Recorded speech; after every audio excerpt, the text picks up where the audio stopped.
नमस्कार दोस्तों, स्वागत है आपका 2019 के लोकसभा चुनाव से जुड़ी इस वक्त की बेहद बड़ी खबर में, जहां पर भारतीय जनता पार्टी को लगा है बड़ा झटका और 24 नेताओं ने थाम लिया है कांग्रेस पार्टी का हाथ। इसी के साथ दूसरी बड़ी खबर में आपको बताएंगे कि 72,000 दिन के बाद अब कांग्रेस कर सकती है एक और बड़ा ऐलान। और तीसरी बड़ी खबर में बताएंगे कि भारतीय जनता पार्टी के सांसद बोले कि होगी कांग्रेस की जीत। तो दोस्तों, हर एक खबर की गहराई में आपको ले जाएंगे, लेकिन उससे पहले आप अभी इस वीडियो को लाइक कर लीजिए और इस लाल बटन को दबा के इस चैनल को फ्री में सब्सक्राइब करके घंटी बजा लीजिए। रुक करते हैं पहली बड़ी खबर की तरफ। भारतीय जनता पार्टी को बड़ा झटका है, 24 नेताओं ने थाम लिया है कांग्रेस पार्टी का हाथ। दरअसल दोस्तों, मणिपुर में लोकसभा चुनाव से पहले भारतीय जनता पार्टी को शनिवार को उस समय बड़ा झटका लगा जब इसके कई नेताओं समेत कुल 24 राजनेता कांग्रेस में शामिल हो गए। कांग्रेस में शामिल होने वालों में कई पूर्व मंत्री और विधायक भी शामिल हैं। कांग्रेस विधायक दल के नेता ओ इबोबी, पार्टी के प्रदेश अध्यक्ष गई खंगम और कई अन्य नेताओं ने यहां पार्टी कार्यालय में सभी नेताओं का कांग्रेस में स्वागत किया। इबोबी ने कहा कि भाजपा के कई और नेता कांग्रेस में शामिल होंगे। उन्होंने कहा कि लोगों ने महसूस किया है कि संविधान की रक्षा करने की आवश्यकता है और उच्चतम न्यायालय, रिजर्व बैंक ऑफ इंडिया, प्रवर्तन निदेशालय और सीबीआई जैसी संस्थाओं का राजनीतिक कारणों से दुरुपयोग किया जाता है। इबोबी ने कहा कि भाजपा सरकार कर्ज लेने के लिए पूर्ववर्ती सरकार को जिम्मेदार ठहराती है, जबकि वास्तविकता यह है कि नरेंद्र मोदी ने गुजरात के मुख्यमंत्री के तौर पर सबसे ज्यादा कर्ज लिया था। उन्होंने कहा कि मणिपुर की मौजूदा एन बीरेन्द्र सिंह की सरकार ने अभी तक 2,000 करोड़ रुपए का कर्ज ले लिया है, जबकि इससे पहले की सरकार ने गत 40 वर्षों के दौरान केवल 8,000 करोड़ का कर्ज लिया था। उन्होंने आरोप लगाया कि केंद्र सरकार ने 78 मंत्रियों में से 24 पर आपराधिक मामले दर्ज किए हैं और उन्होंने आरोप लगाया कि केंद्र सरकार के 78 मंत्रियों में से 24 पर आपराधिक मामले दर्ज हैं। उन्होंने कहा कि संविधान और संस्थाओं की रक्षा करना हमारा कर्तव्य है। कांग्रेस में शामिल होने वालों में पूर्व मंत्री और पूर्व विधायक भी शामिल हैं। तो दोस्तों, ये बेहद बड़ी खबर आ रही है पूर्वोत्तर के राज्य से, जहां पर भारतीय जनता पार्टी को लगा है बड़ा झटका और 24 बड़े नेताओं ने छोड़ दिया है भारतीय जनता पार्टी के साथ और कांग्रेस का हाथ थाम लिया है। रुक करते हैं अगली बड़ी खबर की तरफ। लोकसभा चुनाव 2019 में 72,000 रुपए सालाना देने के बाद कांग्रेस कर सकती है एक और बड़ा ऐलान। दरअसल दोस्तों, आपको बता दें कि लोकसभा चुनाव 2019 में सत्ता में वापसी कर रही कांग्रेस पार्टी अब नया ऐलान कर रही है। दरअसल दोस्तों, लोकसभा चुनाव 2019 में सत्ता में वापसी का मन बना रखी कांग्रेस पार्टी अब एक नया ऐलान कर सकती है।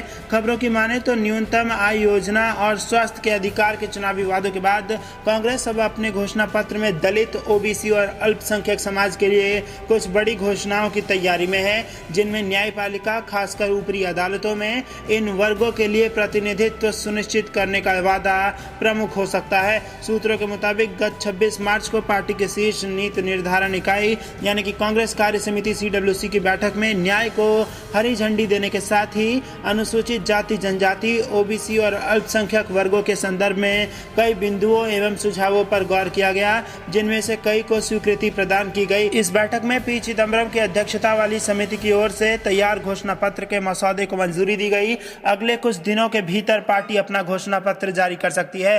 बैठक में मौजूद रहे पार्टी के बताया कि CWC की बैठक में इस सुझाव पर सहमति बनी कि न्यायपालिका और खासतौर पर ऊपरी अदालतों में अनुसूचित जाति, जनजाति और ओबीसी का प्रतिनिधित्व सुनिश्चित होना चाहिए। पूरी संभावना है कि घोषणा पत्र में इसे जगह मिले। यह पूछे जाने पर कि पार्टी यह प्रतिनिधित्व सुनिश्चित करने का क्या तरीका अपनाएगी, तो उन्होंने कहा कि यह सुझाव था कि न्यायपालिका के साथ समन्वय एवं सहमति बनाकर न्यायिक नियुक्ति आयोग या कोई और व्यवस्था बनाई जाए। इस पर पूरी सहमति थी कि ऐसा करने में न्यायपालिका की स्वतंत्रता और स्वायत्तता पर किसी तरह का कोई असर नहीं होना चाहिए। गौरतलब है कि वर्तमान नरेंद्र मोदी सरकार ने राष्ट्रीय न्यायिक नियुक्ति आयोग अधिनियम 2014 के माध्यम से कुछ इसी तरह की पहल की थी, लेकिन उच्चतम न्यायालय ने इसे असंवैधानिक करार देते हुए निरस्त कर दिया था। कांग्रेस नेता ने कहा कि घोषणा पत्र में अनुसूचित जाति, जनजाति और ओबीसी वर्गों के लिए कुछ और वादे भी किए जा सकते हैं। मसलन इन वर्गों में जिनके सिर पर छत नहीं है, उन्हें मकान या प्लॉट देने की बात पर भी सहमति बनी है। तो दोस्तों, बेहद बड़ी खबर यहाँ पर निकल के आ रही है। बड़ा वादा कर सकते हैं राहुल गांधी। वैसे कांग्रेस के अनुसूचित विभाग ने समाज से जुड़े विभिन्न बुद्धिजीवियों, सामाजिक कार्यकर्ताओं और संस्थानों से गहन विचार विमर्श के बाद कुछ हफ्ते पहले ही पार्टी की घोषणा पत्र समिति के पास कई सुझाव भेजे थे। रुक करते हैं अगली बड़ी खबर की तरफ, जो कि हरियाणा से आ रही है। बीजेपी सांसद बोले कि 2019 के चुनाव में होगी कांग्रेस की जीत, जबकि मंच पर मौजूद थे हरियाणा के सीएम और अन्य भाजपा नेता एक दूसरे का मुंह ताकने लगे। दरअसल दोस्तों, भारतीय जनता पार्टी की विजय संकल्प रैली के दौरान भिवानी में शनिवार को भिवानी महेंद्रगढ़ से भाजपा सांसद धर्मवीर सिंह की जुबान फिसल गई और उन्होंने कहा कि राज्य के आगामी विधानसभा चुनावों में कांग्रेस की जीत का दावा कर डाला। उन्होंने कहा कि मैं दावे के साथ कह सकता हूं कि आपके हौसले को देखते हुए भिवानी महेंद्रगढ़ लोकसभा से मुझे लगता है कि सन 1987 की तरह इस प्रदेश में पहली बार दोबारा से 85 से भी ज्यादा सीट आप कांग्रेस पार्टी को देंगे और हरियाणा में विधानसभा की कुल 90 सीटें हैं। ऐसे में उन्होंने कहा कि कांग्रेस पार्टी दोबारा सरकार में आएगी। रुक करते हैं अगली बड़ी खबर की तरफ, जो कि गुजरात से आ रही है। गुजरात में कांग्रेस का बड़ा दाव, भरूच से लोकसभा चुनाव लड़ सकते हैं अहमद पटेल। दरअसल दोस्तों, गुजरात में कांग्रेस बड़ा दाव चलने की तैयारी में है। गुजरात की भरूच लोकसभा सीट से अहमद पटेल कांग्रेस उम्मीदवार हो सकते हैं। वो सोनिया गांधी के लिए सलाहकार हैं। 1977, 80 और 85 में गुजरात की भरूच सीट से लोकसभा सांसद रह चुके अहमद पटेल 1989 में राम मंदिर मुद्दा आने पर 21,000 वोट से हार गए थे। 1991 में भी उन्हें हार का सामना करना पड़ा था। उसके बाद पटेल राज्यसभा से सांसद बनते रहे। अहमद पटेल के हारने के बाद से कांग्रेस भरूच सीट कभी नहीं जीत पाई है। क्षेत्र के कार्यकर्ताओं और नेताओं ने मांग की है कि अहमद पटेल लड़े तो भरूच के आसपास की सीटों पर भी पार्टी को फायदा होगा। अहमद पटेल ने भी चुनाव लड़ने की संभावनाओं को खारिज नहीं किया है। उन्होंने अपने कार्यकर्ताओं से जायजा लेना शुरू कर दिया है। अपने इलाके में बाबू भाई पटेल के घरेलू नाम से जाने जाते हैं अहमद पटेल। ये अभी राज्यसभा सांसद हैं। अहमद पटेल ने कांटे की लड़ाई में गुजरात से राज्यसभा का चुनाव जीता था। सियासत के लिहाजे से यह सीट बीजेपी के लिए काफी महत्वपूर्ण मानी जाती है। यह सीट बीजेपी का वह गढ़ है जहां पहली बार 1989 में जीत दर्ज करने के बाद से 2014 तक कभी भी पार्टी को हार का मुंह नहीं देखना पड़ा। ऐसे में 2019 के लोकसभा के चुनाव में बीजेपी क्या अपने इस अभेद्य किले को हमेशा की तरह सुरक्षित रख पाएगी? यह सोनिया गांधी के सिपह सलाहकार अहमद पटेल फिर से यहाँ परचम लहराएंगे। तो दोस्तों, गुजरात से बेहद बड़ी खबर आ रही है जहां पर अहमद पटेल भरूच से लड़ सकते हैं 2019 का लोकसभा चुनाव और ऐसे में भारतीय जनता पार्टी को गुजरात में लग सकता है बड़ा झटका। रुक करता है अगली बड़ी खबर की तरफ। आरएसएस समर्थित संगठन की नागपुर इकाई दो फाड़ कांग्रेस में शामिल हुआ पूरा का पूरा बागी गुट। दरअसल दोस्तों, राष्ट्रीय स्वयंसेवक यानी कि आरएसएस से संबंधित मुस्लिम राष्ट्रीय मंच यानी कि एमआरएम नागपुर की इकाई शनिवार को आपस में दो फाड़ हो गई। इसमें अलग हुई सिटी यूनिट चीफ रियाज खान कांग्रेस में शामिल हो गए और नागपुर से पार्टी के उम्मीदवार नाना पटोले को समर्थन देने को कहा। तो करते अगली बड़ी खबर की तरफ। केंद्र में एसपी बीएसपी सरकार बनते ही बर्खास्त हो जाएगी योगी सरकार। दरअसल दोस्तों, उत्तर प्रदेश की गोंडा संसदीय सीट से समाजवादी पार्टी के प्रत्याशी और प्रदेश के पूर्व मंत्री विनोद कुमार सिंह उर्फ पंडित सिंह ने दावा किया है कि केंद्र में सपा और बहुजन समाज पार्टी की सरकार बनने पर राज्य की योगी आदित्यनाथ सरकार बर्खास्त कर दी जाएगी।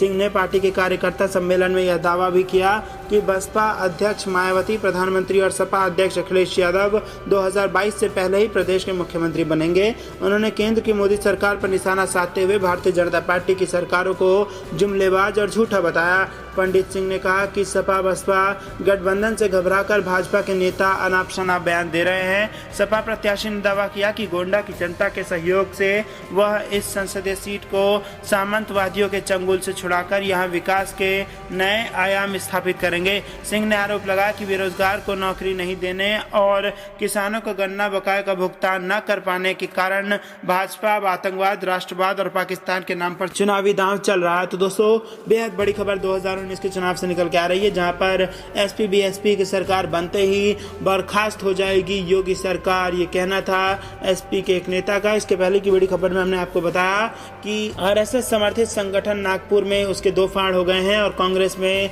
एक पूरा का पूरा बागी यूनिट शामिल हो गया है। इसके पहले की बड़ी खबर में हमने आपको बताया कि अहमद पटेल गुजरात के भरूच से 2019 का लोकसभा चुनाव लड़ सकते हैं। इसके पहले हमने आपको बताया कि भिवानी में फिसल गई है भारतीय जनता पार्टी के सांसदों की जुबान और उन्होंने कहा कि कांग्रेस की होगी जीत। इसके पहले की बड़ी खबर में हमने आपको बताया कि कैसे 2019 के लोकसभा चुनाव में 72,000 सालाना देने के बाद अब कांग्रेस एक और बड़ा ऐलान कर सकती है। और सबसे पहली और बड़ी खबर में हमने आपको बताया कि भारतीय जनता पार्टी को लगा है चुनाव से ठीक पहले बेहद बड़ा झटका और 24 नेताओं ने थाम लिया है कांग्रेस पार्टी का हाथ। तो दोस्तों, ये थी दिन भर की कुछ बेहद जरूरी और बड़ी खबरें। हर एक खबर में आप हमें अपनी राय जरूर बताइए। अंत तक बने रहने के लिए आप सभी का बहुत बहुत धन्यवाद। धन्यवाद। आप देख रहे थे आपका अपना चैनल द कंपेनी न्यूज। जय हिंद, जय भारत।